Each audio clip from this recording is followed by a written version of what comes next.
We are here today celebrating Carroll County History Month, History Week, by talking with a variety of longtime residents of the area. Tonight we're chatting with George Fleming. Mr. Fleming, could you tell me about where you grew up here in Carroll County? I grew up on Old Fort Schoolhouse Road out of Manchester. Lived there all my life. I grew a lot of moths on me while I didn't roll around.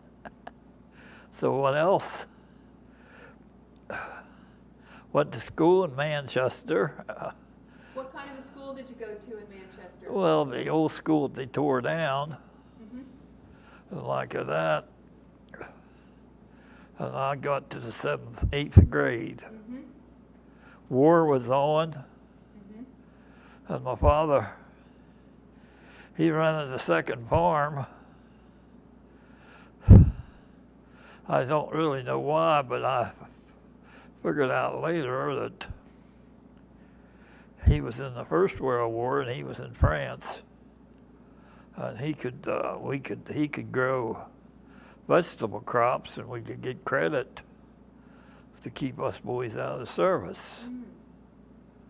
So we worked from daylight to dark. How many brothers or sisters did you have? One brother. One brother.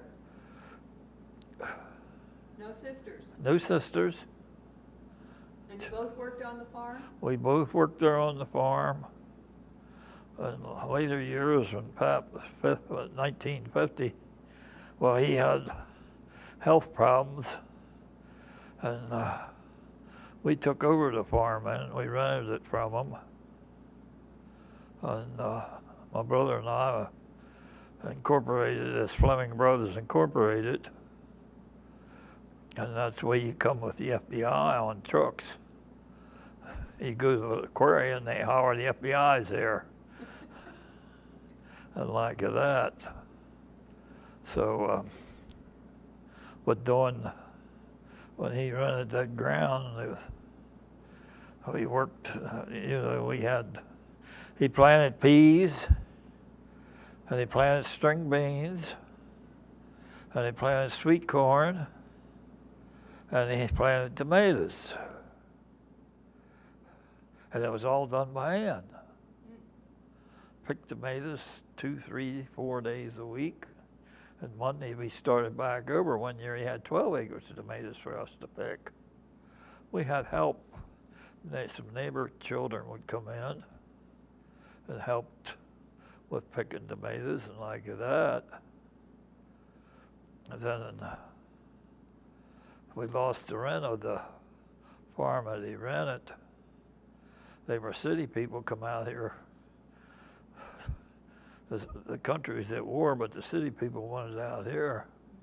They got tired of riding up and down the road then, and it was sold, and it was double money, inflation, and we didn't get to buy it. They wasn't going to sell it for a price, but they sold it for a cheaper price than what they were. The fellow rolled out some of this green stuff, and they took it. But then he bought 2 neighboring small places there right next to us, which made it in a bigger block of what we owned. And like that, at that time, my brother and I, we kind of got in the hog business. Well, we fed cattle, beef cattle, and had chickens. Well, the old time way, not like to have houses now. And we got in the hogs paid better than the cattle did, and we got into hog business.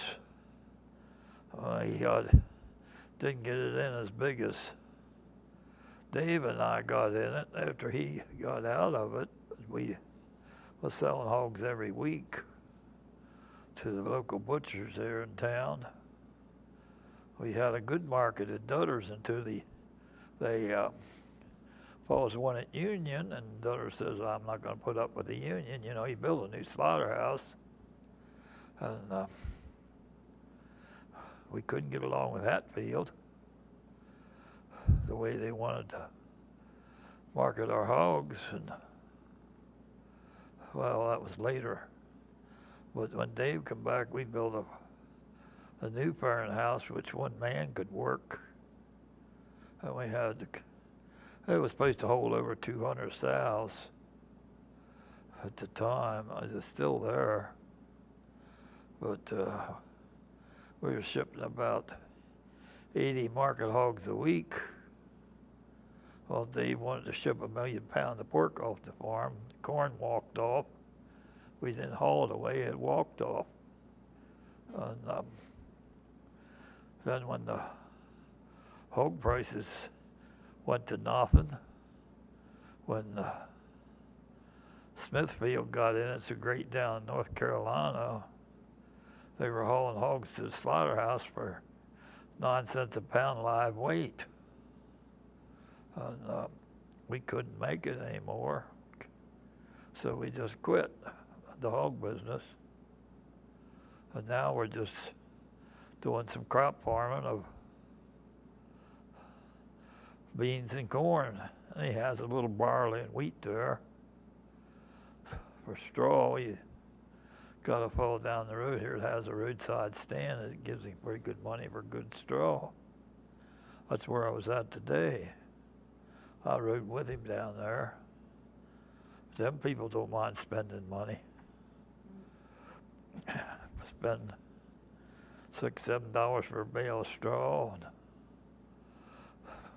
quarter for a little corn out of a candy machine to feed the goat, and $3 for a hay rod about around the library. I ain't kidding you. And like that, and they just keep coming in and going out, keep coming in and going out. I don't see how he can keep track of what's going on. And it's year round. He starts with strawberries down there, but to get back to us, we did, when my father was there and Luther and I first started farming, we did like custom combining, corn picking and like that to fill in our days. What our days was from the time we got up to the time we put in or went to bed. It wasn't no 8 to 5 or 8 to 4, and no break like they get today. They work an hour and a half, and then they get an hour break, and a half an hour break, and then they go to work. I know too many of them places. I know how the county does over there at Westminster. I see them county trucks. No, I'm not over there much, but every time I was over there at the Shell station, all the county trucks that come out up there, they go in there and get their breakfast or their break. Mm-hmm. And they wonder why it costs so much to get stuff done. Mm-hmm. So you've seen a lot of changes in Carroll County since you were a young man. Oh, yeah. What do you think has been the biggest change that you've seen? Population. Population. When they built 27, we farm out along 27. I wondered why and the H they built it.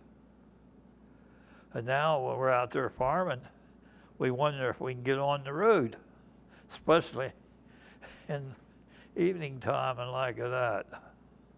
You got to sit and wait to get on the road. Population and like that. I know as a farmer you don't have a lot of free time, but where did you go for, let's say if you were going to take somebody out on a date? To the movies is about all the place we went. Where did you go to the movies? Well, when I was a boy, they used to have movies above Manchester Fire Hall. That was back in the 40s. And then we used to ride down to Hampstead, Westminster. Depends on what was showing on. I might have went up to the drive-in. Where was the drive-in? Well, it was the drive-in up between Cross Keys and New Oxford. Oh, okay. There's one over on the other side of Monocacy River, just as you got over the river at Frederick County. And like that, go to the carnivals in the summer. And like that, that's about as far as we got till we grew up and got. I didn't get a car until I was 48 because the war was on. It wasn't nothing but junkers around. And then I didn't have much time to run around anyhow. Doesn't sound like you had a lot of time. But a workaholic and like that. I always like to see things grow. See things grow from little up. How many acres did you farm when you were farming the most? We had about 500 acres. And then over Manchester Hill, out over Forest Park Avenue now. My father had sweet corn there right side of the Catholic Church or on the hill. And we farmed some ground on this side, but they kept selling it off and like that. Did you have tractors or did you have to use horse? Well, when in the 40s, we used horses, mules. We had a tractor all the time, but I was supposed to harrow one time. My father wanted me to harrow the furrow ground, and I went to get the tractor, and he says, "You go get them horses. I got to feed them all the time. That tractor don't eat when I ain't being ran." So you listened to your father, and you went out and did what your father told you. It wasn't like today, I ain't going to do it. But then after he got in 47, we got a combine and a baler and a corn picker. Then we did some work for the neighbors and around. I ran the combines from the last week in June up to the middle of August. Every day it was fit. Because it wasn't always fit. We didn't have no dryers like you got now. The grain had to be dry before you could harvest it. It could be a little tough. They set it around in bags at that time, and then we got a one on a tank, and we got a good bit of barley growing, and we had a bulk bin, and we had a lot of hogs and cattle and stuff like that. And we had to grind it. You had to throw it on the wagon, and you threw it in the hammer mill, and then you hauled it away.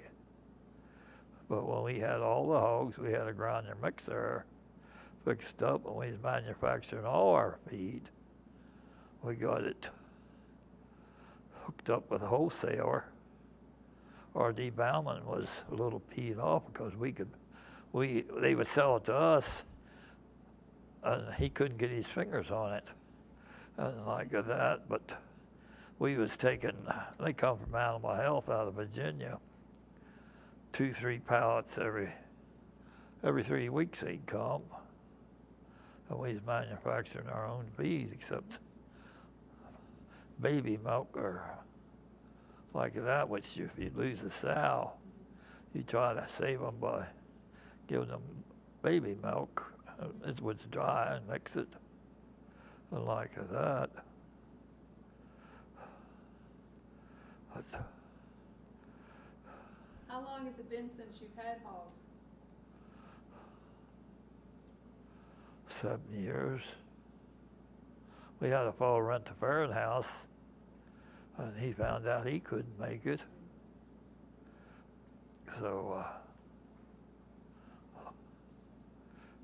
I can't see. My father sold a bunch of hogs in the 50s for 30 cents a pound, and right now you'd probably get high 30s for it, into the 40s.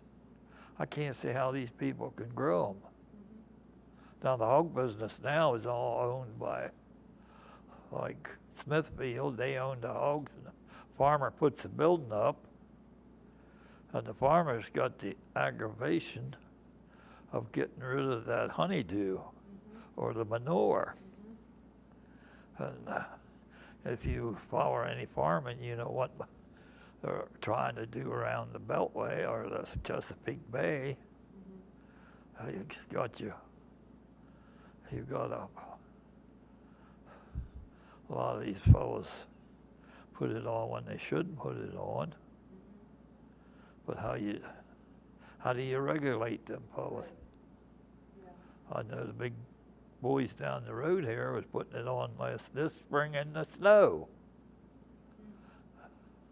When you put it in the snow and the snow melts, the phosphorus and the nitrogen runs with the water. And water only runs downhill. Right into the bay. Yeah. We did inject a bunch in the ground, had injectors for a while, but we found out that if a corn row went down where that injector went with all that manure, it just was too much there and it killed the corn. So we had to work the ground to get it mixed around, and we couldn't get enough done doing that away, so we spread it on top and trying to work it in. We're trying to work all our fertilizer in the ground now before we plant. Or most of it we did this past year. So farming has changed. Oh yeah, farming's changed. Farming's changed as much as the country's changed.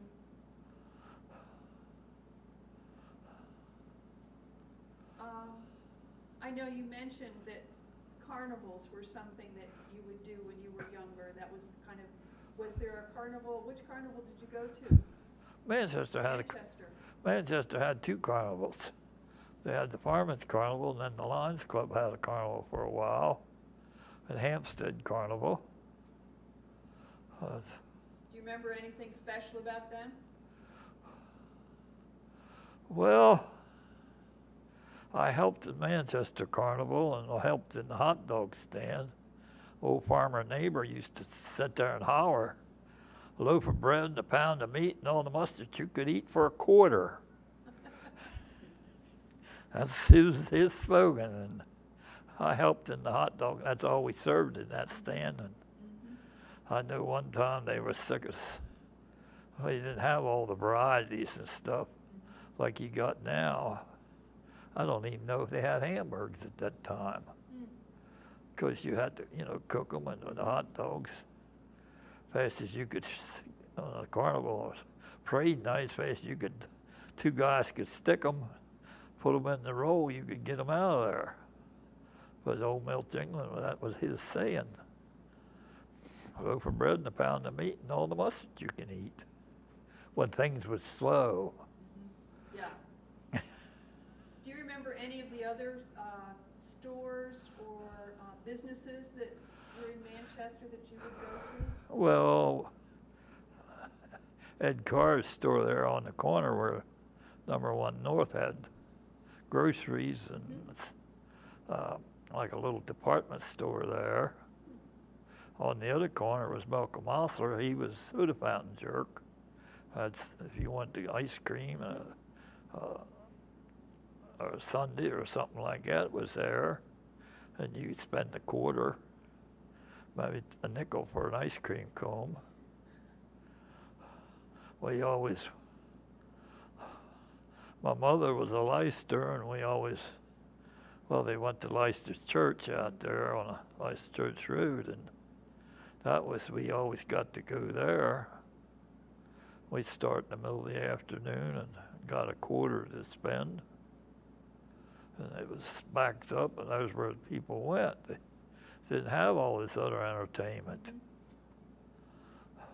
So you go to a lot of, you go to church socials and things at the churches. Well, I go out for breakfast to some of these churches. I like to go to church breakfasts or firemen's breakfasts. I don't really go to a private restaurant much. You can get good down-home cooking though at those. Yeah, you get too much. I like that. I like to go around to different ones. Where's your favorite? Well, I got two. The Brethren Church over here on the Tonytown Road right out of Westminster. And the Lions Club in Tonytown. They put a spring and fall breakfast on, and the pancakes is cooked right in front of you, and the eggs is fried right in front of you. They're not, sitting around. And like that. That's my two favorite ones. And then she likes to go to Pleasant Hill, and on Sunday, once a month, they have a beef pot pie dinner. And like that. So I don't know. That's what I like to do. Where did you meet your wife? Well, I was married. I had a guy working in the conservation office over there, and he kept telling me about this girl about Tonytown. So after a couple of years, I had to get nosy. And she come up to, I went up to his place, and he invited her over, and that's where we met. And she loaned me money playing Monopoly. And she said she ain't never got paid back yet. So she was a Tonytown girl, farm girl, worked all her life on the farm. And like that. And where were you married? Tonytown. In Tonytown. Yeah, in Tonytown.